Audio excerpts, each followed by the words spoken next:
Islamic studio 6 کو subscribe کریں اور لائک کمنٹ شیئر کریں۔ فرمایا تعرج الملائکۃ والروح الیہ فی یوم کان مقدارہ 50,000 سنہ، 50,000 سال کا ایک دن۔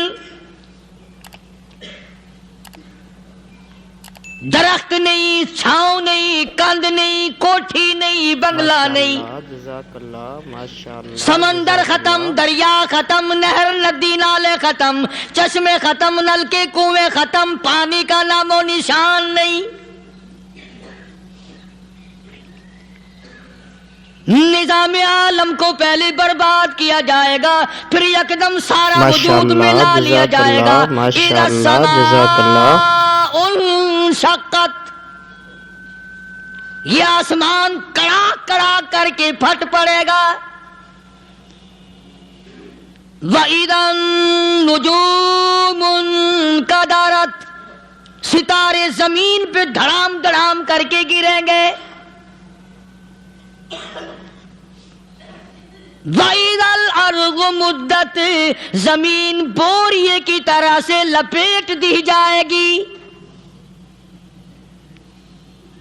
وَإِذَا الْجِبَالُ سُيِّرَتْ، یہ بڑے بڑے پہاڑ ہوا میں کپاس کی طرح اڑتے پھریں گے۔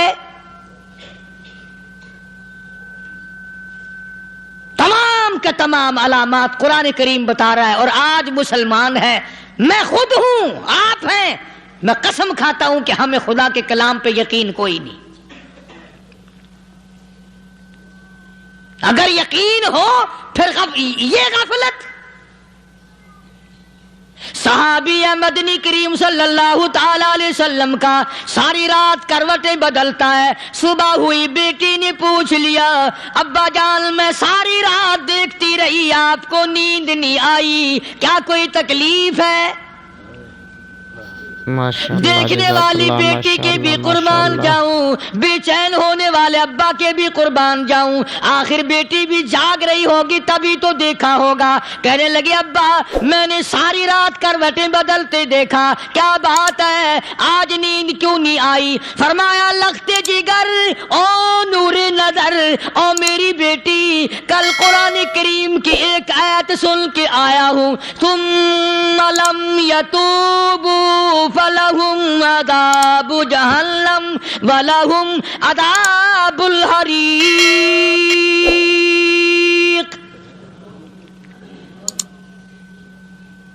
او میری بیٹی جس نے قرآن کریم کے ذریعے جہنم کی خبر سن لی ہو، جہنم کے انگاروں کی خبر سنی ہو، جس نے جہنم کی تباہ کاریاں سن لی ہو، او میری بیٹی نیند کیسے آئے؟ کیسے نیند آئے؟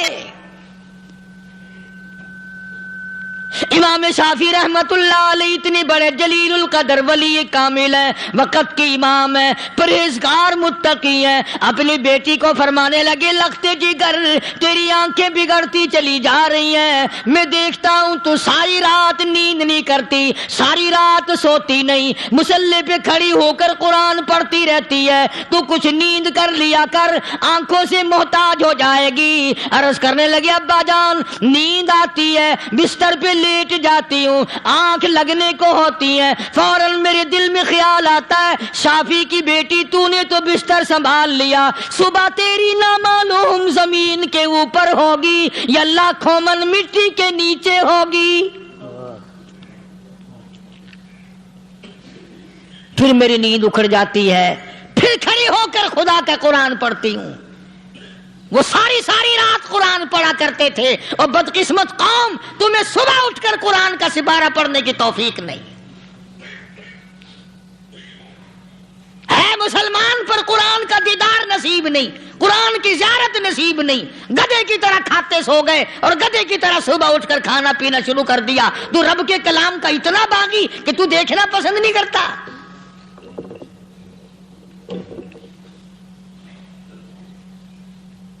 اور دنیا کی چیز اگر گھر میں نہ ہو، ٹھنڈے ٹھنڈے سانس مارتے ہیں عورتیں بھی، ہاں جی اپنی زمین کوئی نہیں نا، اپنی ہاں جی مکان اچھا اپنے پاس کوئی نہیں، فلاں چیز اپنے پاس کوئی نہیں. کبھی کسی نے ٹھنڈا سانس مارا کہ ہم 10 آدمی ہیں گھر کے, ایک آدمی بھی قرآن پڑھنے والا نہیں, ہم سارے کے سارے پتہ نہیں کیسے اکٹھے ہو رہے ہیں.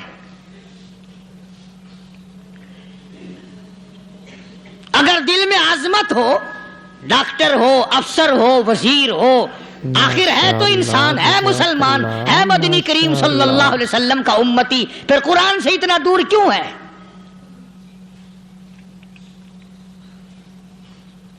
تو اللہ پاک جل شانہ نے فرمایا میرے بندے ہر حال میں ڈر. ہاں ماشاءاللہ تیری ساری چلاکیوں کو میں جانتا ہوں, تیری ساری ہوشیاریوں کو میں اچھی طرح جانتا ہوں. فرمایا وہ دن دور نہیں, آیا وقت قیامت کا, آیا, کوئی کسی کے کام نہیں آئے گا. فرمایا ان وعد اللہ حق فلا تغرنکم الحیات الدنیا. دنیا نے پھنسا لیا, چہل پہل میں پھنس گئے, اس کے رنگ روغن میں لگ گئے, اس کی زیب و زینت میں لگ گئے. رات اسی کی سوچ ہے, دن میں اسی کا فکر ہے, اور مرنے کا کسی کو بھی فکر نہیں. قرآن کریم کے آخری سورت کا آخری لقمان کے آخری آیتوں میں عجیب مضمون رکھا ہے. فرمایا ان اللہ عندہ علم الساعۃ وینزل الغیث. قیامت کا ٹھیک وقت اللہ کے سوا کوئی نہیں جانتا. کسے معلوم ہے ابھی اگلے منٹ میں کیا ہو جائے گا, سیکنڈ میں کیا ہو جائے گا. اچھا ایک بات میرے ذہن میں آئی, یہ بڑے بڑے لوگ آپ کو ملیں گے دیہاتوں میں بھی, بازاروں میں بھی, شہروں میں بھی. فلانا بزرگ غیب کی باتیں بتایا کرتا تھا, فلانا ولی یوں بتایا کرتا تھا. کبھی یہ بھی تو پوچھنا کہ اس ولی نے کبھی یہ بھی بتایا کہ میں مروں گا کب, کس دن مروں گا. جب اپنی موت کا پتہ نہیں تو اور کسی چیز کا کیا پتہ ہے. صرف اٹکل پچو تیر لگانے والی بات ہے.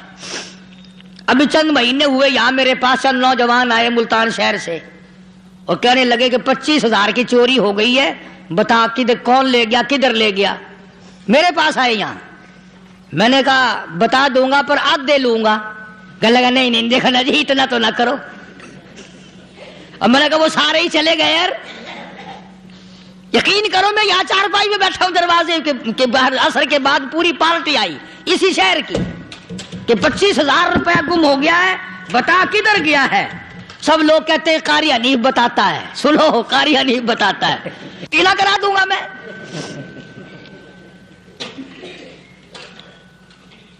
جتنا میں نے انکار کیا میرے سر ہوتے چلے گئے. اخیر میں نے بکواس کر دی, میں نے کہا اچھا بتاؤں گا پھر آدھے لوں گا. کہنے لگے نہیں تماشا دیکھا, یعنی اندازہ لگاؤ کہ ہم شہر سے سن کر آئے ہیں کہ قاری حنیف چوریاں بتاتا ہے. اللہ غنی, کس کو معلوم ہے کہ ابھی کیا ہو جائے گا. اللہ پاک نے کسی کو نہیں بتایا. فرمایا ان اللہ عندہ علم الساعۃ وینزل الغیث.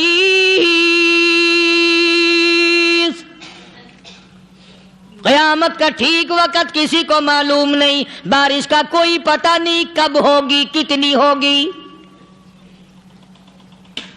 تم ابھی کہہ رہے ہوگے کہ جی محکمہ موسمیات والوں کو پتہ چلتا ہے. ان 3 مہینے میں یہ محکمہ موسمیات والے کئی دفعہ کہہ چکے ہیں کہ بندہ باندی ہوگی, مگر کچھ بھی نہیں ہوا. بلکہ جتنے یہ زیادہ بتلاوے نا اتنا ہی موسم خراب ہوتا چلا جا رہا ہے. پچھلے سال انہوں نے روئی کی گانٹھوں کی گنتی بتائی کہ اتنی کپاس پیدا ہوگی ملک میں, اتنی روئی کی گانٹھ بنے گی, اتنی باہر بھیجیں گے اور اتنی اپنے گھر رکھیں گے.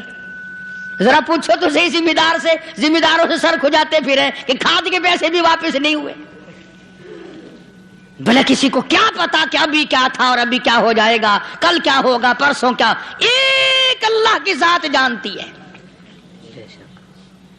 فرمایا وَيُنَزِّلُ الْغَيْثَ,